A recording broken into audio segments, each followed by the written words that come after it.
There's the flip side of the deal, which, yeah, you can, as an individual, use Sora to generate things with Disney images, but Disney is going to stream these kind of videos. So they're going right back to Disney, and they're trying to basically have control in some way of that fan-generated content and have it come back to Disney instead of proliferating on X or Blue Sky. So they're trying to say that before this gets into a whole, oh yeah, look at all these wonderful fan-generated shorts. No, come be on our platform instead.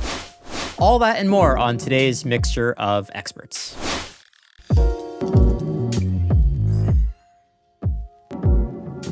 I'm Tim Hwang, and welcome to Mixture of Experts. Each week, MOE brings together a panel of charming and brilliant minds in technology to distill down what's important in the latest news in artificial intelligence. Joining us today are three incredible panelists. We've got Martin Keen, Master Inventor, Marina Danilevsky, Senior Research Scientist, and Kush Varshney, IBM Fellow. The year is winding up, but it's still full of AI news. We're going to be covering Disney and OpenAI's new licensing deal, the Time Magazine Person of the Year, Nemotron 3, the new NVIDIA launch, and this Claude Soul document. But first, we've got Eiley with the news. Hi, I'm Eiley McConnon, a tech news writer for IBM Think. Here are a few AI headlines you might have missed this week. 2025 has been the year that driverless cars have gone mainstream. Google, Amazon, and Tesla each launched their own version of these robo-taxis in various U.S. cities. Walmart has moved from the New York Stock Exchange to NASDAQ, a move illustrating the retail giant is trying to transform into an AI-powered enterprise. IBM and online platform Kaggle have partnered to create a new leaderboard that evaluates AI models and agents as they solve real-world enterprise issues. It's official. The Merriam-Webster Dictionary has declared its word of the year for 2025, slop, the term used for poor quality AI-generated content. For more, subscribe to the Think newsletter linked in the show notes. And now let's go back to our experts. I want to begin today's episode by talking about the Disney OpenAI deal, which was just announced this past week. So this is sort of an interesting one. I know at this point we're all kind of very cynical about deals that are less than $10 billion. But the core of this deal basically is that Disney is about to sign a 3-year licensing deal with OpenAI to allow its characters and IP to be used in its generative kind of AI models. Additionally, Disney is going to be taking what is effectively kind of like $1 billion stake in OpenAI itself and become an equity owner. And so I guess maybe, Martin, I'll kick it off with you. Why is OpenAI signing this deal exactly? Yeah, it's such an interesting deal, isn't it, Tim? Because traditionally the sort of generative AI deals that we've seen up until now have been for training and grounding purposes. So you would purchase, for example, a bunch of news articles. So OpenAI did a deal with Financial Times for that. And Google did a deal with Reddit where they pay Reddit, I think, $60 million a year for the Reddit training data. But this isn't that. But this is the other end of it. This is taking the finished model and actually using the output of it to be able to incorporate the characters in, which is, a really different way of looking at it. And I think from one perspective, you can think, well, as soon as a new image model comes out, people are trying to generate copyrighted material instantly with it and seeing how much the model lets you get away with. And often over time, they kind of I think one of my first Sora uses was like Mickey Mouse cartoon. Exactly. So might as well do it officially, right? I guess maybe that's one of Disney's perspectives. But this has really got me thinking, what other deals we might see beyond this if this one works out for Disney and OpenAI. Like, whenever a new model comes out today, there's always the same sort of tests that everybody does on the model. Like, you always see people try to build a vector image of a pelican riding a bike to see how good each model is, right? Or an otter on a plane using Wi-Fi is another pretty popular one. I have my own one of those, which is every time a new model comes out that's supposed to be good at writing, I have it generate a Nelson DeMille short story, in the style of Nelson DeMille. And it's not bad, but always it comes through and says, I can't write in the style of Nelson DeMille. But here is something similar to it that includes some of the themes. It's like a disclaimer, right? But maybe not in future. Maybe in future, authors will kind of consent as well. And then I could like make fan fiction of my favorite authors. Who knows where this is going? Possible, yeah. And I guess, Marina, I think one of the things that comes to mind is, with Disney, they've got, the most frustrating thing for Disney for a long time is they've had like the vault, right? Where they're like, you can only access certain movies at certain times. And then arbitrarily at certain times, Disney is like, it's in the vault. You can't get access to it. It's a long way of saying, I think like Disney's very protective of these characters and this IP. So them to say like, yeah, we're okay with a world where anyone's going to use generative AI to, have Mickey Mouse do whatever. Or the Mickey Mouse is a bad case because it's like now entering kind of more public domain. What's your thinking on like why Disney's finally willing to take this risk? Because it's kind of a big deal for them in terms of how they think about and control their intellectual property. It is. And Bob Iger did say something about this is kind of coming anyway, so we want to get ahead of it instead of fall prey to it. And something that I just want to mention is there's the flip side of the deal, which, yeah, you can, as an individual, use Sora to generate things with Disney images, but Disney is going to stream these kind of videos. So they're going right back to Disney, and they're trying to basically have control in some way of that fan-generated content and have it come back to Disney instead of proliferating on X or Blue Sky or wherever you're going to be.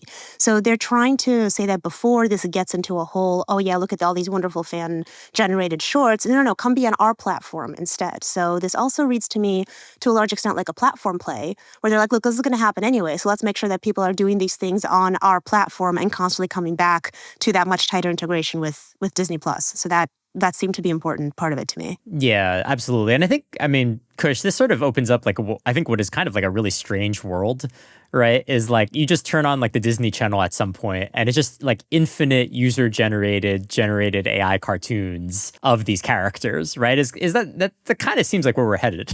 Yeah, I think it is. And for these diehard listeners of the podcast, maybe last year at some point I was mentioning Foucault and the author function and how, the whole social contract of authorship is maybe changing and stuff. And I think that's exactly it, right?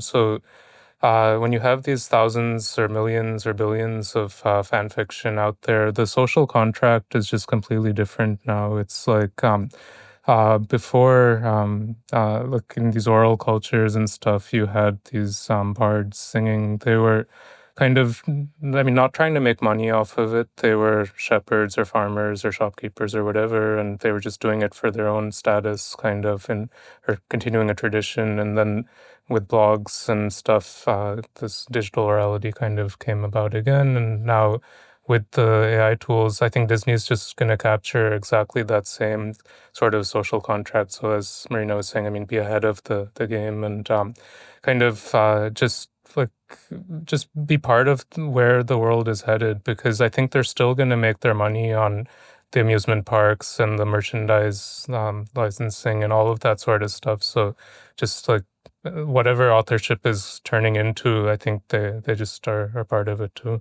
Martin, where does this all go ultimately? Now that kind of Disney has been willing to jump in, I assume everybody else who owns significant IP is also kind of thinking, well, is this my time to get in and cash in on some of this stuff to build a partnership with these AI companies? Yeah, I don't know if you have any thoughts on like basically like where this goes next. Yeah, like you say, Tim, this completely flips the script because LLMs come out, everybody's thinking, hey, how did this get trained? Did it train on my data? Do I need to sue to get my data paid for and so forth?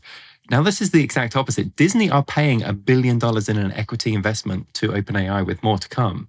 So it's completely the opposite way around. So I think this really signals to everybody else, if you have IP and you're not able to generate it in Sora, are you missing out? Like, are the eyeballs now going to go more to the Disney IP and not to your own IP? So yeah, we may even see kind of the complete reverse of what we've seen before, where everybody's kind of pushing to get their content into these models now. Yeah. And I think, Marina, I think that was like one thing I want to note end this sort of segment on is, obviously Disney's Disney, right? One of the biggest, most powerful content companies in the world.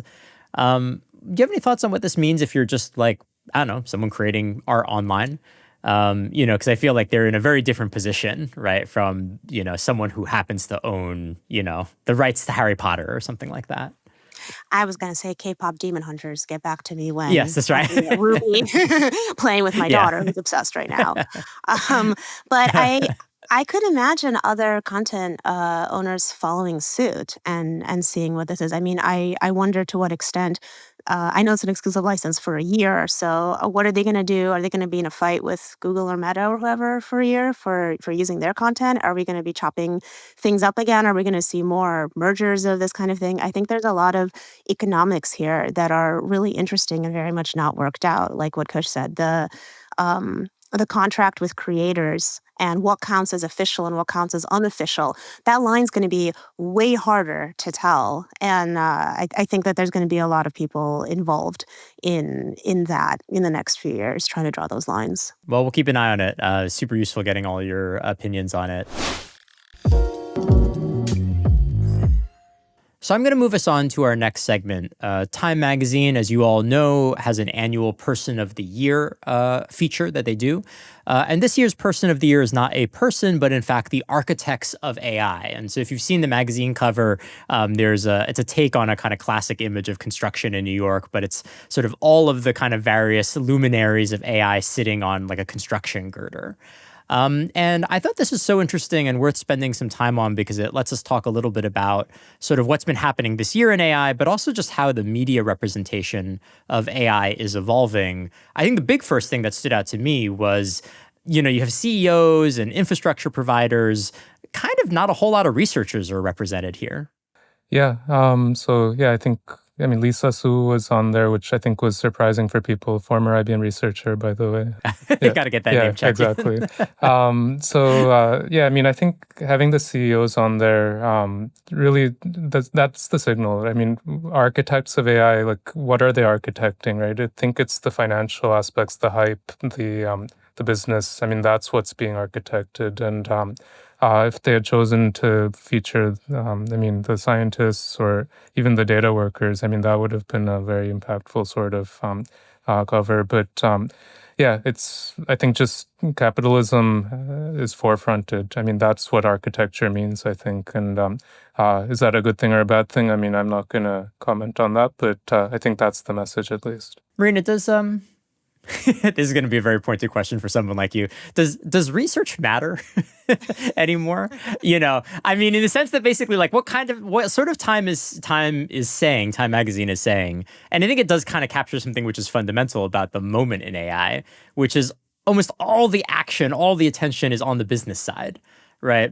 And so I guess I'm really curious about kind of how you feel about sort of like this balance of power, I guess, between like the folks advancing like the actual technical research and then I guess this like increasingly large ecosystem, which is important, no doubt, but, almost kind of sits almost entirely aside from some of what's happening, on the latest papers from NeurIPS or what have you. I really, really agree with what Kush said, is that this is a signal that it hasn't been as much the year of AI as it's been the year of AI hype, AI communication, AI as business, AI as the financial deals, not necessarily so much the technical side of things. Look, that's interesting. It's continuing.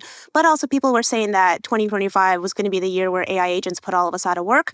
Not quite there, guys. Still getting there, still working on it.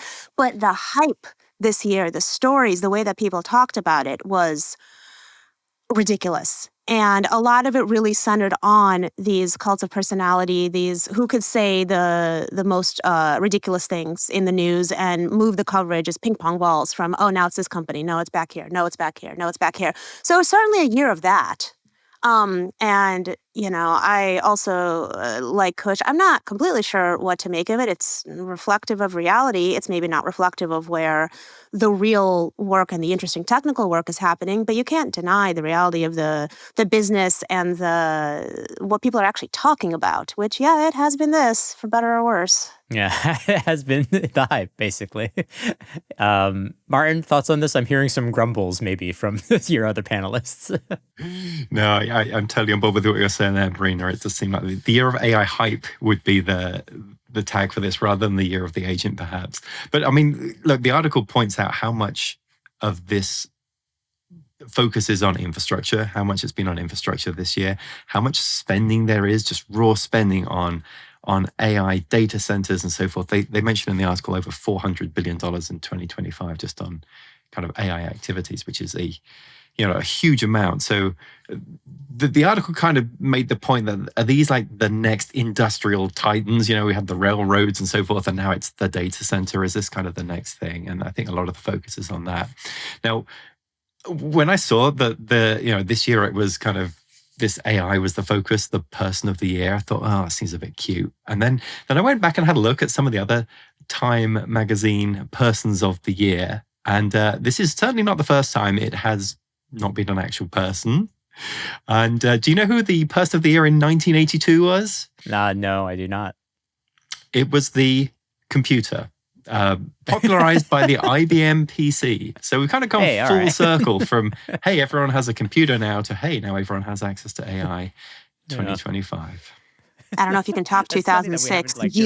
Yeah. There was just a mirror. Yeah, you. That's the mirror one. Yeah.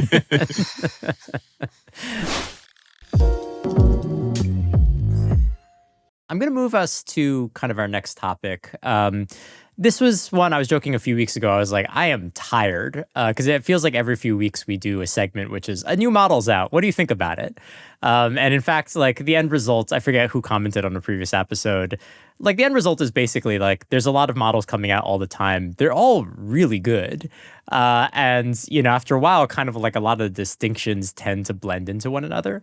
But we're going to do a segment on this. So NVIDIA launched its newest generation of its Nemotron open source models, Nemotron 3.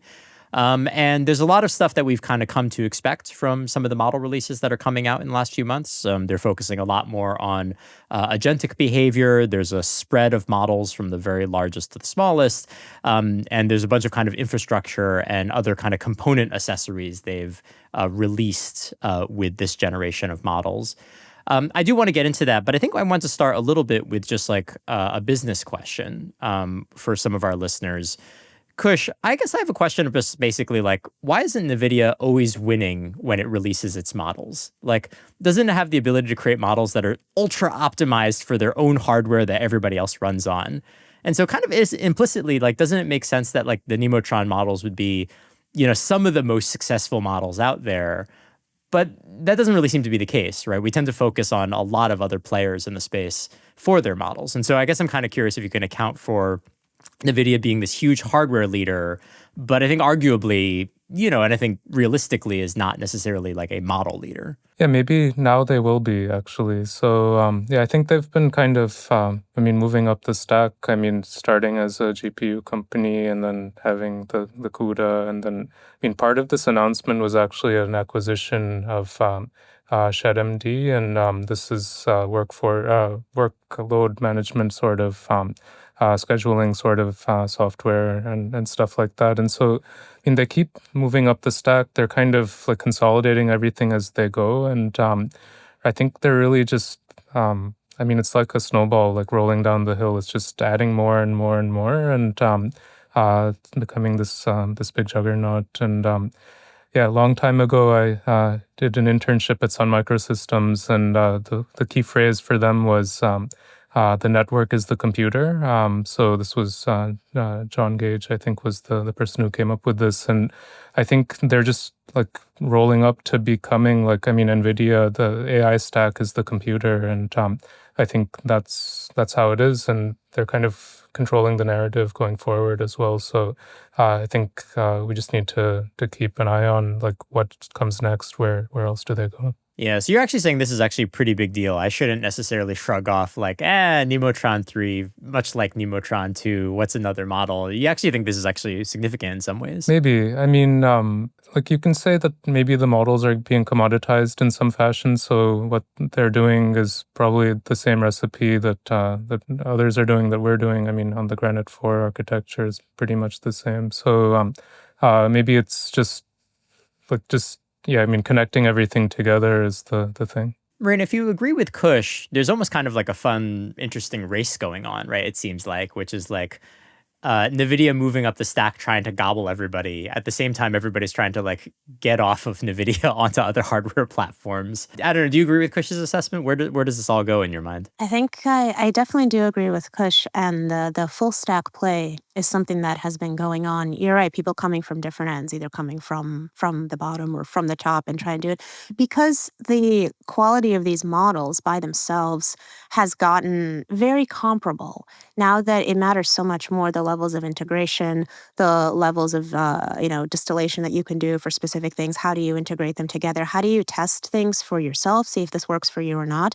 When everything gets commoditized like this, it certainly turns once again much more into, okay, what's the economic play here? And also, what's the ease of use? I think people's expectations for ease of use and ease of trying it out is very, very, very high. So I think that also NVIDIA doesn't want to be dependent on other people to choose it or to not choose it. So they are necessarily getting ahead of the game. I think this makes a lot of sense to me. I mean, they're not the only ones that are doing this. So I think it makes a lot of sense what they're doing. Martin, you may have comments on this. I think one question also just throw into the mix is, I think a meta story of 2025 is, what are the bounds of kind of like an open release in the space? And it feels like that's kind of one of the questions that's playing, where people like used to say, oh, well, we just released the model. And now people are like, well, the model and the data. And NVIDIA is here because they're also releasing, a couple training data sets and reinforcement learning libraries. It feels like, if anything, like the scope of open is getting broader and broader and broader about like what's expected when you do one of these open releases. And curious if you have thoughts on the trends there or anything that Kush and Marina just said. Yeah, I mean, it seems like the openness is going to expand a lot, especially with the EU AI Act coming in next year. That's going to require things like stating what your training data set is and so forth. So, that's a big open thing that is not discussed even with many open models. So that's interesting. Now, Tim, you made the point of, why do NVIDIA not have the best model? Because they have the GPUs, and shouldn't it just be easy to, combine the two? But it's interesting if you think about what is probably the top rated frontier model right now is probably Gemini 3 Pro, right? And that was trained on exactly 0 NVIDIA GPUs. So Google have had the advantage of using their own hardware. They trained the entire model on TPUs, and it was a massive pre-training effort as well. I mean, most of the work seemed to go into the pre-training. So that's an example where owning the hardware and building the model has really worked out very well, because Google has just been able to make such advances with that. So it will be interesting to see how these NVIDIA models come along as well. I guess, Kush, anything you'd want to flag in terms of, model architecture or otherwise? I know this is, again, sort of multi-agent, like what everybody else is kind of doing, but anything unique you think you'd worth pointing out? No, I mean, again, on the narrative point, like the architecture is this hybrid. It has a bunch of transformer layers. It has some Mamba layers, which is a state space sort of model for long-range dependencies, and a mixture of experts. So our name of our podcast in there. But like that combination is like the hype again is kind of saying that, oh, this is something unique and new and great, and like it can deliver all sorts of performance and efficiency and make sense for agents and stuff, and all of that is true. I would completely agree with it, but it's not like they're the first to come out with it. So I think like all of this is, I mean, coming back to the Time magazine thing, right? I mean, it's like, what are you centering? It's the hype of it, in addition to like the fundamentals. Yeah, that architecture, that sounds an awful lot like Granite 4, doesn't it, Kush? The Mamba and the Transformer and the mixture of experts all together. Yeah. Everybody's been very on message today. We've got lots of IBM references coming in. I guess, Martin, I'm on a final note on that. Do you want to do any comparison between this and Granite? The actual architecture itself, as I was reading, I was like, hold on, am I reading the NVIDIA one, or am I reading check the website. The Granite one? Because it's awfully familiar. And they have the same idea of multiple models as well, which I think a lot of these open models are moving to now. So they have Nano, Super, and Ultra, where they have 30 billion is Nano and 500 billion is Ultra. But because it's a mixture of experts model, you only use about 1/10 of those parameters at inference time. So that 30 billion model, the Nano model, actually only uses 3 billion active parameters at inference time. So it does mean that you can take these models and run them on some pretty small devices, which I think is quite interesting. I'm going to move us on to our final topic of the day. So this is a fun story actually from a number of weeks back. We had scheduled to talk about it when the news had broke, but just there's been so much other things happening in AI that we're only addressing it now, towards the end of December. But I did think it was a pretty interesting story, and it's a way to talk about what's happening in model alignment and model safety. So kind of a fun little sort of disclosure happened. A kind of independent researcher was digging around with Claude and sort of uncovered a document that is used in the training process that Anthropic calls its Claude, quote, soul document. And what the soul document is basically it's a very long sort of manifesto of sorts of how the company wants Claude to behave under a wide range of circumstances. And it's kind of unique in a couple ways. I think the way the document is drafted is a lot more sort of narrative and philosophical than a lot of safety documents that you might have seen that said, look, here's a long list of things that we don't want the model to do. Maybe I'll turn to Marina. What should we make of Claude having a quote soul document? And what exactly is going on here from a technical standpoint? Like what is this actually being used for? So I think it's very in line with, Anthropic's perspective and the way that they want people to think about how they develop their models in their company. And I mean, I like Claude. I've always kind of liked the Claude model. I like the way they write and what they do. So I think that something that's interesting here actually is that this document, if I understood the coverage correctly, is being used at fine-tuning time, not just something that's infected in the prompt. And this is interesting because it's different than I think what a lot of other models do, which is just do a whole bunch of fine-tuning or RL techniques that don't have any kind of framing around the examples. The example is just here's a really specific task, really specific question, and then this answer is better than that answer. I'm simplifying, but you keep going kind of that way. And not having anything around that of, and you should think about how to answer this in this way in reference to this, in reference to this, in reference to this. So as a result of doing it during that time, earlier in the stack, think of it that way, this means that this is reinforced over and over and over and over again in sort of the model's own parameters. Now, yes, calling it a soul document is cute, but there is a sense of, almost like a value and a structure of no matter what the task is, you ought to be referencing a whole bunch of things beyond just the concrete question and answer. And I think there's something in that.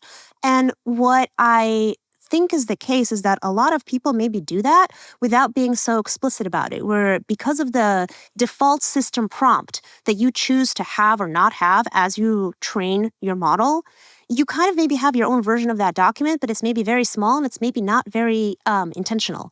Whereas it does seem like what they have in Anthropic, it has been deployed in that sense very intentionally. It does result in a somewhat different personality of a model because you end up building different biases. And I use that word in a technical sense.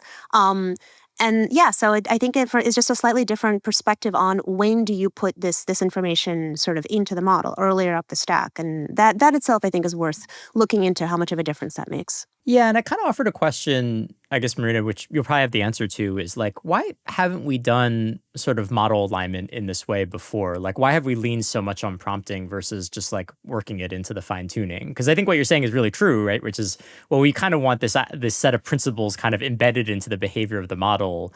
But I think the fine-tuning thing is like a little bit different from how a lot of people do it. Yeah, and maybe Kush will have perspective on this as well. But I think that one thing is that it becomes a little bit more difficult to do things from an evaluation perspective of like, well, if you have all of these things as also part of what you're going after, can you really tell that this particular answer that you're offering is actually better than that particular answer that you're offering? I wonder how much time they spent not only on figuring out this document, but figuring out how they need to change their training data in order to account that they're actually training in line with what is there. Because most of the time, we don't do that. And then the data sets that we rely on or that we construct don't do that. They're a little bit more straightforward. They're a little bit more focused, or actually a lot more focused than that. As we've been doing this for Granite, I mean, we've built up that experience as well for kind of the safety alignment or morality alignment or whatever have you. And I think the evaluation is clearly, part of this, like, how do you know which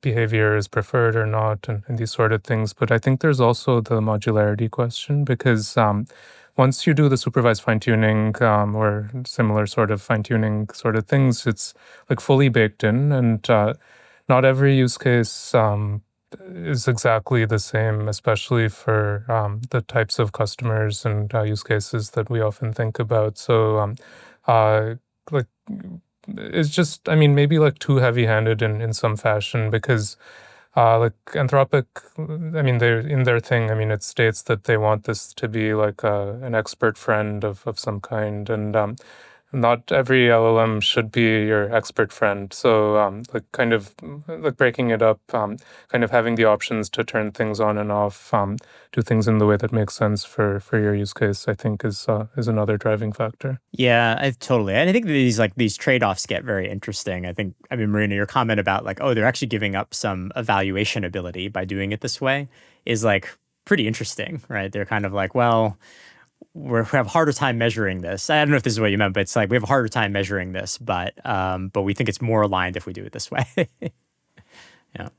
Yeah. Martin, I think Marina was being pretty nice about this, but I think one of my instincts on reading this was like, wow, this is like so Anthropic. This is a very Anthropic-y, this is like the most Anthropic-y document I've ever read. And I think it's easy on some level to kind of like eye roll and be like, oh yeah, soul document, like very, very Anthropic. But I kind of agree with Marina. Like out of all the models that are currently operating, Claude's just the most pleasant to interact with right now. And I don't know, I guess what I want to talk to you about is like, obviously you have a very literary bent from your guest appearances on the show. And I guess I'm really curious about like whether or not like the way these documents are written have something to do with like this sort of like very hard to quantify quality that we like in something like Claude. Yeah. So actually reading the Soul document was so interesting because I agree with you there, Tim, that the nicest model to chat to I've always found has been Claude for the last couple of models. I'm thinking of myself when I prompt a large language model. I'll read it back, my prompt, and I'll think, if I gave this to a human, am I giving them a decent chance that they could actually perform the task I'm asking them to do? Am I giving them enough information? So if I'm editing a document and I just respond and say, make it better, well, that hasn't really given the model a very good idea of what to do, right? So I try to be quite specific. So I was interested to see what Anthropic were going to include in this Soul document that would really guide the model.